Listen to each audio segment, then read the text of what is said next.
Hey everyone, welcome back. We're going deep into India today, looking at some recent headlines that really give us a glimpse into what's going on over there. We've got a little bit of everything, international deals, some surprising discoveries, even a bit of cricket drama, as always. It is interesting, how these stories that seem kind of separate actually connect to some of the bigger trends that are happening in India right now. So hopefully by the end of this deep dive, you'll have a much better understanding of what's shaping the country. Okay, let's jump right in with something that's making waves on the geopolitical front. So Vietnam is buying India's BrahMos missile system, a pretty significant deal worth $700 million. What's the big deal about this? Well, this isn't just any weapons deal, right? The BrahMos is a supersonic cruise missile, and Vietnam is only the second country after the Philippines to actually buy it from India. So what does that tell us? It tells us that Vietnam is pretty concerned about China's growing influence, especially in the South China Sea. Yeah, that makes sense. They're looking to bolster their defenses. Yeah. And it seems like they're moving away from relying solely on Russian weapons. Exactly. They're diversifying their suppliers, which is a pretty smart move strategically.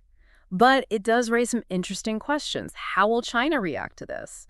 And could this deal actually push India further into the center of this whole regional power struggle? Definitely something to watch. Okay, so from modern-day tensions to a blast from the past, divers recently found a shipwreck near Kalpani Island in Lakshadweep, and it's believed to be a European warship from the 17th or 18th century. Yeah, it's a bit of a mystery right now. We don't know if it's Portuguese, Dutch, or British, but they did find a cannon on board, so definitely a warship. And they're thinking it might be made of iron or maybe a combination of iron and wood, which is really fascinating. This discovery just goes to show how much history is still hidden beneath the waves. I can just imagine those underwater archaeologists right now Right. piece together all the clues. What was this ship's mission? Where was it going? Right. It's like a time capsule offering a glimpse into this whole period of maritime history. Think about the trade routes, the naval power struggles, all the cultural exchange that was happening back then. This shipwreck could tell us so much about all of that. Now let's shift gears and talk about something that's really indicative of India's economic boom. We're seeing a major influx of senior professionals from all over the world, Europe, the US, Southeast Asia. They're all choosing to work in India. And offer acceptance rates have apparently jumped to 80%. It's a pretty big shift. For years, the story was all about Indian talent going abroad for better opportunities. But now it seems like the tables have turned with India is attracting a top-tier talent from around the globe, and there are a few key reasons for that.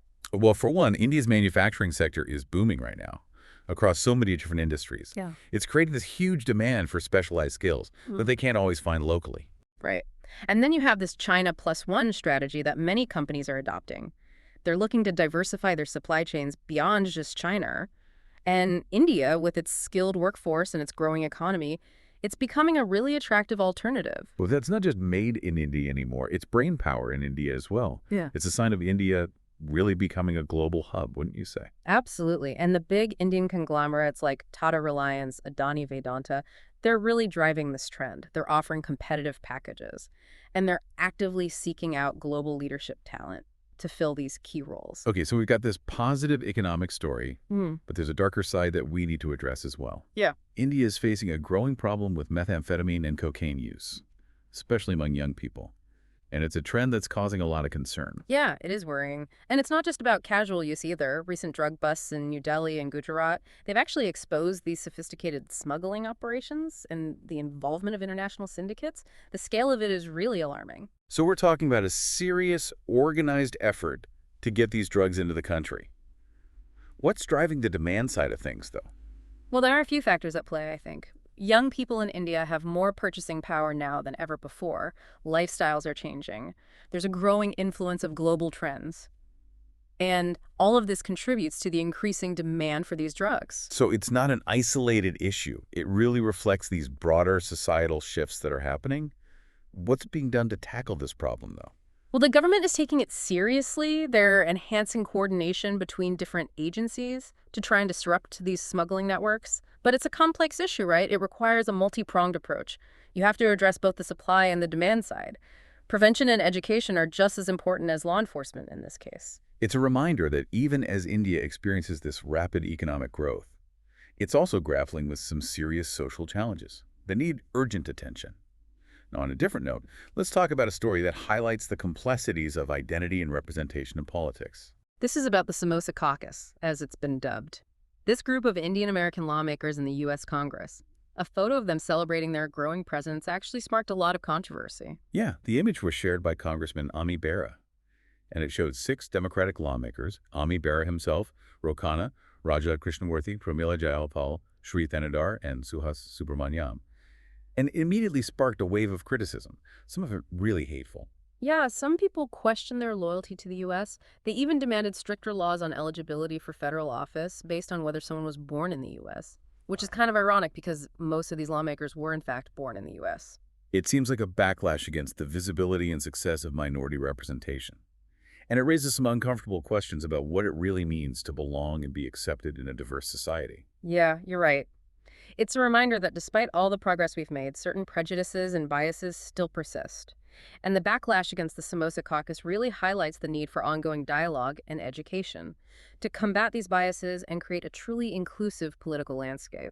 And speaking of challenges to social progress, let's look at a case that really exposes the dark side of the digital world.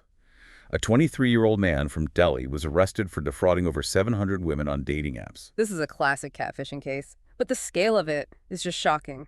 He posed as a US-based model, creating fake profiles on apps like Bumble and Snapchat to lure women into sharing intimate photos and videos. And then he used those images to blackmail them. Well, this case is particularly disturbing because it wasn't just a one-time thing. He systematically targeted and deceived hundreds of women. It really underscores the fact that online safety, especially for women, is a major concern in this digital age. And it highlights the increasing sophistication of cybercriminals. This man actually used a virtual international mobile number to mask his identity, which made it even harder to trace him. It's a reminder to all of us to be cautious about who we connect with online and be aware of the potential risks involved, no matter how convincing someone's profile might seem. Okay, how about we take a break from these serious topics and talk about something that's sure to get people talking in India cricket? Yeah, the 5th test match between India and Australia definitely had its share of drama, both on and off the field. First, there's the concern over Jasprit Bumrah's injury. Yeah, he's one of India's key bowlers. Right. Right. There were initial reports of back spasms, but there's some speculation that it could be a more serious injury. Yeah. And that would be a huge blow to the Indian team if he's not able to play in the upcoming Border Gavaskar Trophy. Yeah, he was seen leaving the field and going to the hospital, possibly for an injection. So we'll have to wait and see what the official diagnosis is and how that impacts India's strategy going forward. But the injury wasn't the only controversy surrounding this test match. There were accusations of cheating leveled against India as well. Right. A member of the Indian support staff was seen picking up the ball before it reached the boundary and throwing it back to a fielder. Now, this tactic, while not explicitly against the rules, is considered unsporting by many because it can help keep the ball in better condition for bowling. Definitely sparked a lot of debate among fans and commentators about what constitutes fair play and the role of support staff in the game. Some people are even calling for rule changes to prevent this from happening again. It really highlights how even these seemingly minor actions can have a big impact on the perception of fairness and sportsmanship. It'll be interesting to see if this actually leads to any changes in how support staff are allowed to interact with the game. As if the injury and the cheating controversy weren't enough. We also had cricket legend Sunil Gavaskar weighing in with his critique of the SEG pitch used for the match. Yeah, Gavaskar called the pitch not ideal for a 5-day test match. He pointed out the high number of wickets falling early and predicted that the match could be over within 3 days. He also raised a really important point about the double standards that often exist.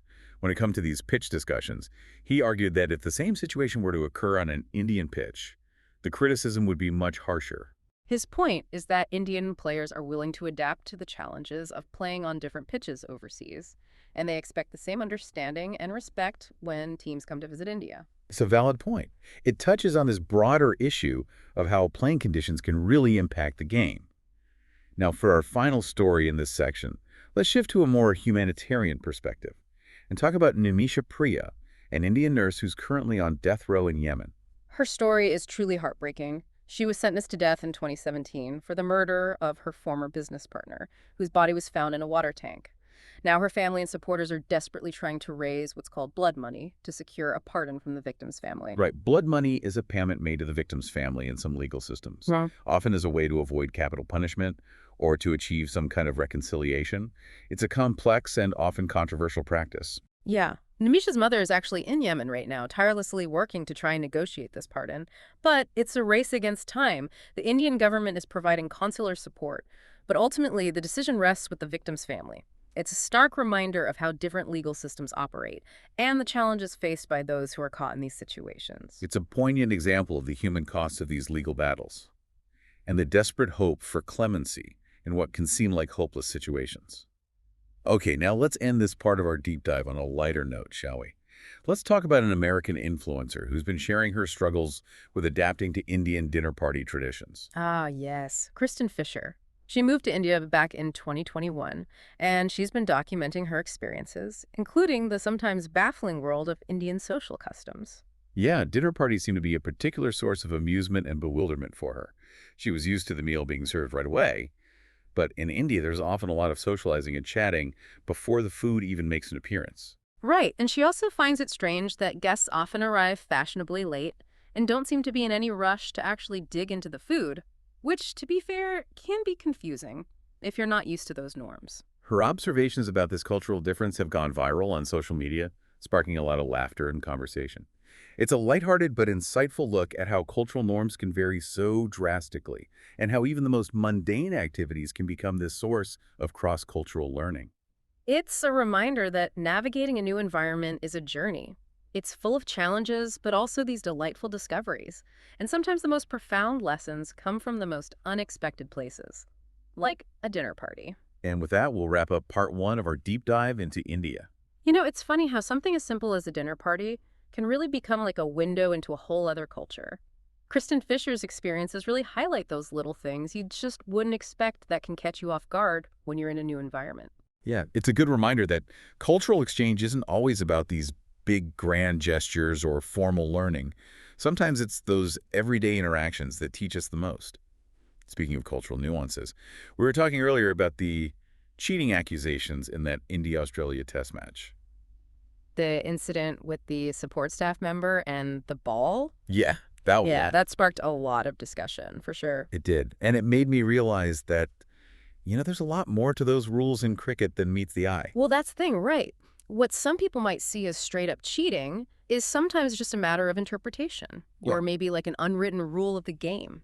In this case, with the ball, there's no specific rule that says support staff can't touch the ball when it's in the field of play. So it's more of a gray area. It's a question of sportsmanship rather than an actual violation. Exactly. And that's why it caused so much debate. Some people argue that it gave India an unfair advantage, while others say it was a completely harmless action. It really highlights how important those unwritten rules are in cricket. The whole spirit of the game. Absolutely. It's about respecting those traditions and understanding the nuances that go beyond just what's written down in the rulebook. And who knows, maybe this controversy will lead to more concrete guidelines about support staff involvement in the future. Yeah, it's interesting how these seemingly small incidents can really expose those bigger questions about fairness and how the sport evolves over time. Oh. Okay, I think before we move on to our next story, it's worth taking a step back and looking at all the things we've talked about so far. It's been a pretty diverse range of topics. We've gone from these international defense deals and underwater discoveries to societal challenges and cultural observations. Yeah, and I'm really struck by how interconnected these stories are. They all paint this complex and ever-changing picture of India today. That's true. We've seen how India is asserting itself more and more on the global stage, striving for economic progress, confronting social issues, showcasing its vibrant culture. It's a country full of contradictions, complexities, and a whole lot of dynamism. Yeah. What I find so fascinating is that each story, whether it's about, a nurse facing execution in Yemen or an influencer trying to figure out dinner party etiquette, it reveals something universal about being human. Exactly. It reminds us that beneath the headlines and all the big events, there are these individual stories of hope, struggle, and adaptation. And by delving into those personal narratives, we gain a deeper understanding, not just of India, but of ourselves and our place in this interconnected world. Okay, ready for our next deep dive? Let's go back to that story about all the expats choosing to work in India. It's a trend that seems to reflect a lot of positive things happening there. Yeah, for sure. This influx of foreign talent is a clear sign that India's economic influence is growing, and it's becoming a really attractive place to build a career. But I think it's important to go a little deeper than just those headlines. You're right. What kinds of jobs are these expats taking? Which industries are they drawn to? Well, many of them are coming in to fill leadership positions in sectors that are experiencing really rapid growth, like technology, finance, manufacturing, and renewable energy. They bring in these specialized skills and experience from working in other parts of the world that are in high demand in India right now. So it's not necessarily about replacing Indian talent, but more about filling a specific gap Mm, and bringing in that expertise that can help India grow even faster. exactly. And this influx also brings with it new challenges and opportunities. When it comes to integration, how will these professionals adapt to the Indian work culture, the social environment? And how will their presence impact the existing workforce? Will it lead to more collaboration and knowledge sharing? Or will there be concerns about competition for jobs and resources? Those are great questions, and the answers are probably going to vary depending on the specific industry and location. But one thing's for certain, this trend is changing India's professional landscape, and that's going to have long-term effects on the country's development. It's another example of how India is becoming more and more integrated into the global economy, not just as a source of talent, but as a destination for people seeking out new opportunities. Okay, let's turn our attention to a story that highlights the efforts to address a really pressing issue. Poverty. This is about the government launching a new initiative to try and alleviate poverty in rural parts of the country. It's focusing on things like providing access to clean water and sanitation, affordable housing, as well as promoting skill development and creating opportunities for people to earn an income. It sounds like a pretty comprehensive approach, targeting multiple aspects of poverty. What are some of the key features of this program? One of the big ones is the focus on getting the community involved.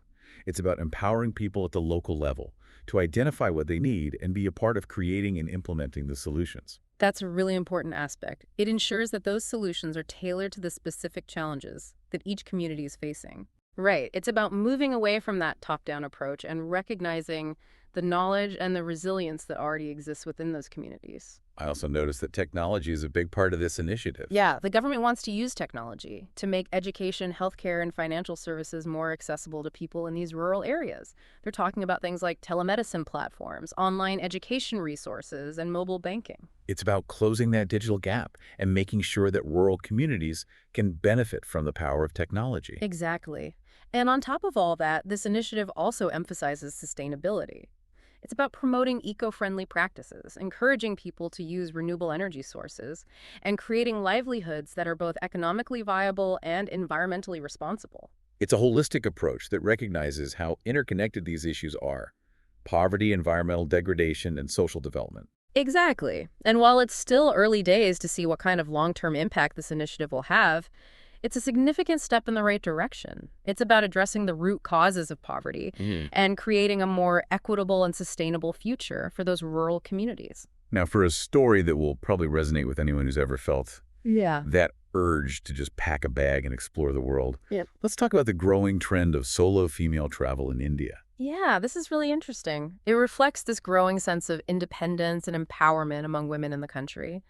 More and more women are breaking free from those traditional norms and expectations, and they're setting off on these adventures by themselves, both within India and beyond. What do you think is driving this trend? Is it a change in societal attitudes? Or is it more about women realizing the power of travel for personal growth? Probably a combination of both. Indian society is slowly but surely becoming more accepting of women's autonomy and their right to pursue their passions, including travel.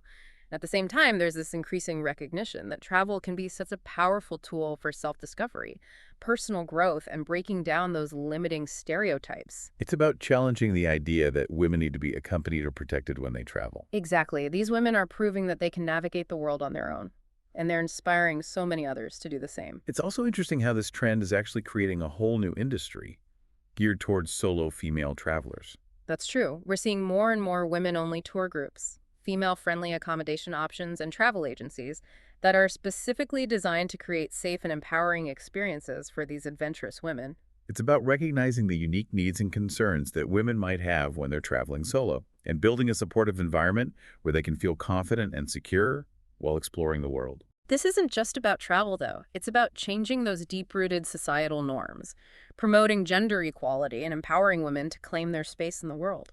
It's a powerful statement, and it's changing the face of travel, not just in India, but globally. All right, for our final deep dive in this section, let's talk about art and culture. There's been a lot of buzz surrounding this new exhibition that's showcasing contemporary Indian art. Yeah, it's called India, a kaleidoscope of creativity. And it's drawing huge crowds because of its unique way of presenting the diversity and energy of the Indian art scene. What makes this exhibition different from other showcases of Indian art? Well, for one thing, it goes beyond that traditional focus on classical or folk art.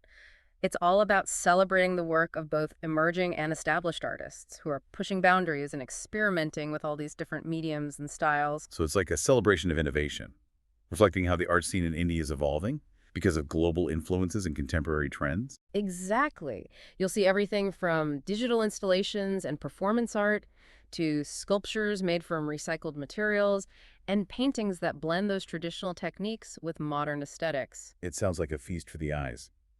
It's a glimpse into the minds of these artists who are redefining what it means to be Indian in the 21st century. It is. And the exhibition also explores some themes that are really relevant to India today. Things like urbanization, globalization, gender identity, and environmental awareness. So it's not just about aesthetics. It's about using art as a platform for dialogue and social commentary. Absolutely. This exhibition really challenges viewers to engage with these complex issues through art. It's a reminder of the power of art to make us think, spark conversations, and even inspire change. Sounds like a really immersive and thought-provoking experience. Okay. Let's switch gears a little bit and talk about a story that highlights the importance of education and how it shapes young minds. This is about a really cool initiative called Books on Wheels, and it's all about bringing the joy of reading to underprivileged children in these remote villages all across India. That's such a great concept. How does it actually work? It's pretty straightforward, but effective volunteers go to these remote areas in vans that have been turned into mobile libraries.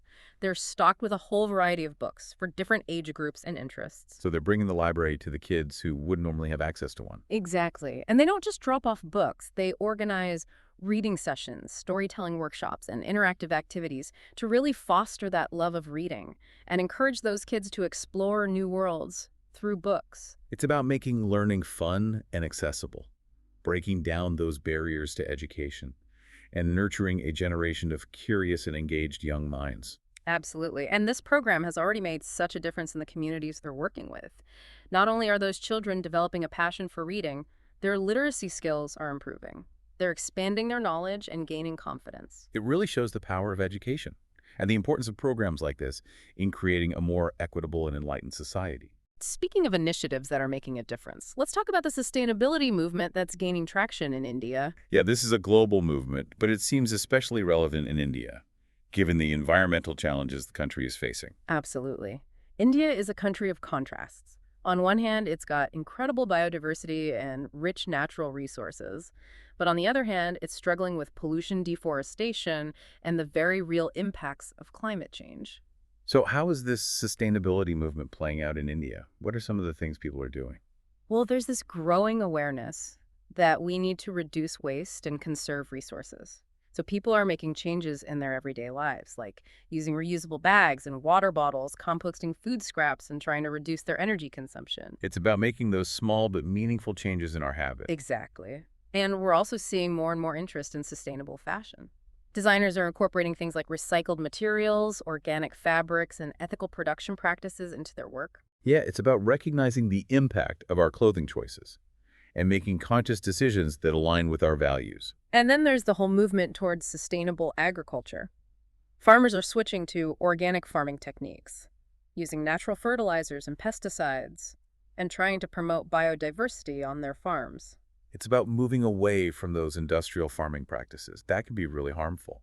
And embracing a more holistic way of doing things that respect the environment. Exactly. And this shift towards sustainable agriculture isn't just good for the planet, it's also better for our health and the long-term viability of our food systems. It's a good reminder that what we buy as consumers has a ripple effect. So we can choose to support those businesses and practices that align with what we believe in.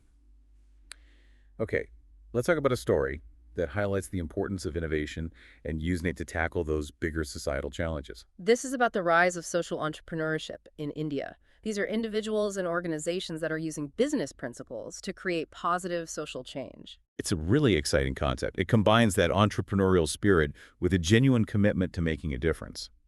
What are some examples of social enterprises that are making a real impact in India? We're seeing a lot of innovative solutions in areas like healthcare, education, sanitation, and renewable energy.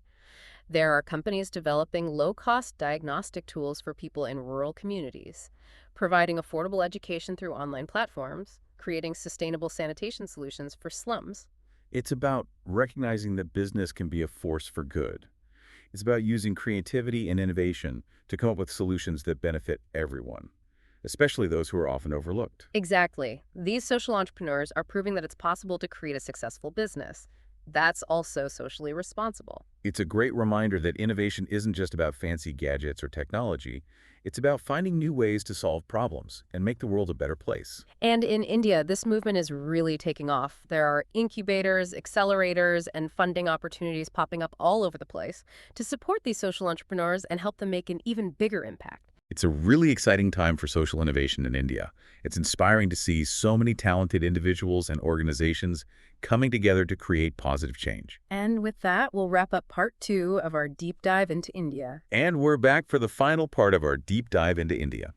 It's been quite a journey through the headlines, wouldn't you say?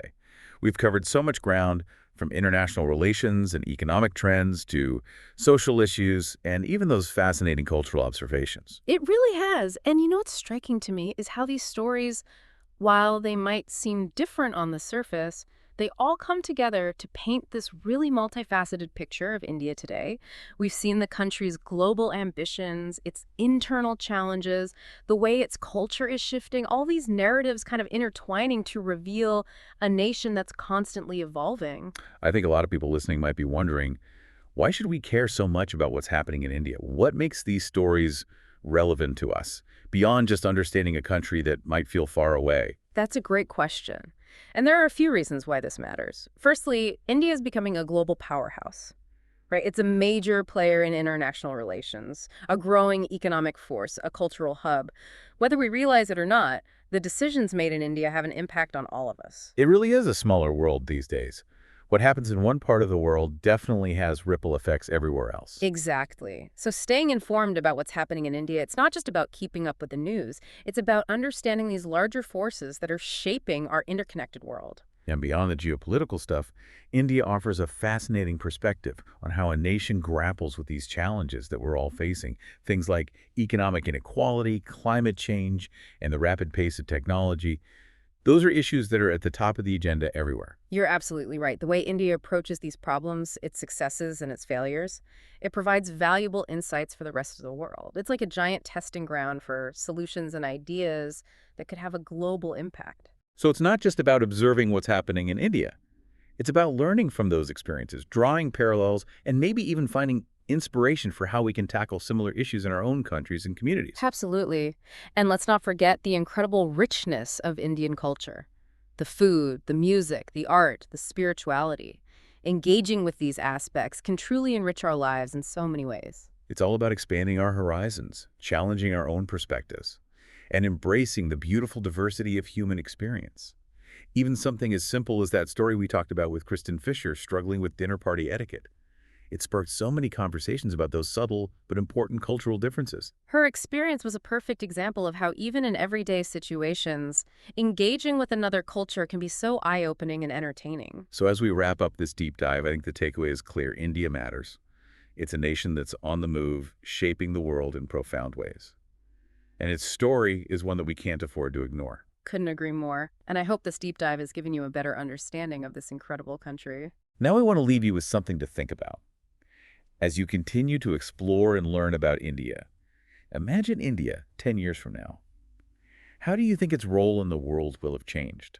What kind of impact will its economic growth, its technological advancements, and its cultural shifts have on all of us? And how might India, with all its complexity and vibrancy, touch your own life? Whether it's through business travel or just a deeper appreciation of its culture, India has this amazing potential to shape our individual journeys in ways we might not even expect. We'd love to hear what you think.